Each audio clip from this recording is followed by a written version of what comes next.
परभणी लोकसभा मतदारसंघांमध्ये भारतीय जनता पार्टीची प्रचंड ताकद असून 3 आमदार, 17 जिल्हा परिषदेचे सदस्य, 65 पंचायत समितीचे सदस्य आणि 92 कृषी उत्पन्न बाजार समितीचे सदस्य भारतीय जनता पार्टीकडे आहेत। त्यामुळे भारतीय जनता पक्ष परभणी लोकसभा मतदारसंघात अधिक सक्षम प्रबळ असल्याने तसेच स्थानिक भाजपाला संधी मिळावी अशी परभणी लोकसभा मतदारसंघातील नागरिकांची मागणी असल्याने भाजपाने ही जागा लढवावी असे मत माजी मंत्री आमदार बबनराव लोणीकर यांनी व्यक्त केले। शिवाय यात जर काही निर्णय चुकला तर उद्धव ठाकरेंची शिवसेना आमच्या छातीवर बसेल असे म्हणत त्यांनी उबाठा गटावर टीकाही केली आहे। देशाचे लोकप्रिय पंतप्रधान नरेंद्रजी मोदी यांना पंतप्रधान करण्यासाठी, या देशाला महासत्ता बनवण्यासाठी, या देशाचा विकास करण्यासाठी, भारतीय जनता पक्षाचे 400 खासदार निवडून आणण्यासाठी परभणीची जागा भारतीय जनता पक्षाला सुटली पाहिजे। ज्या पक्षाची ज्या लोकसभा मतदारसंघात ताकद त्या पक्षाची जागा। भारतीय जनता पक्षाचे 3 आमदार आहेत, 17 जिल्हा परिषद सदस्य आहेत, 65 पंचायत समितीचे सदस्य आहेत, 92 कृषी उत्पन्न बाजार समितीचे सदस्य आहेत, नगरसेवक आणि सरपंच भारतीय जनता पक्षाचे सर्वाधिक आहेत। भाजपची ताकद आहे। 5 वर्ष भारतीय जनता पक्षाच्या 2000 कार्यकर्त्यांनी रक्ताचं पाणी केलं आहे। प्रत्येक बूथवर जाऊन काम केलेलं आहे। बूथ मजबूत करण्याचं काम केलेलं आहे।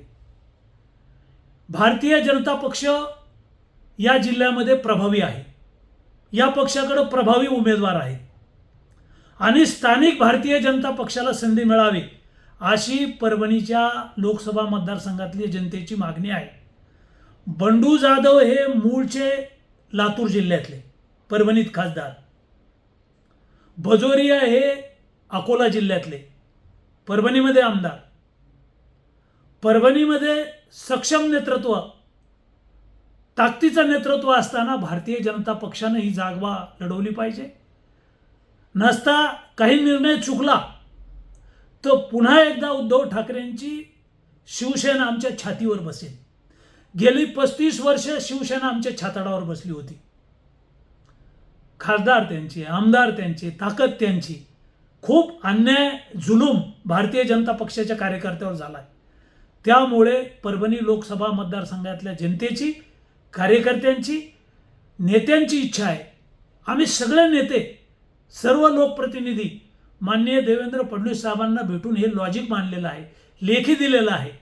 पुन्हा एकदा पत्र लिहून राज्याचे लोकप्रिय उपमुख्यमंत्री देवेंद्र फडणवीस साहेबांना हात जोडून नम्र प्रार्थना आहे की ही जागा भारतीय जनता पक्षाने लढवावी आणि काही निर्णय चुकला तर उद्धव ठाकरेंची शिवसेना आमच्या छातीवर बसेल।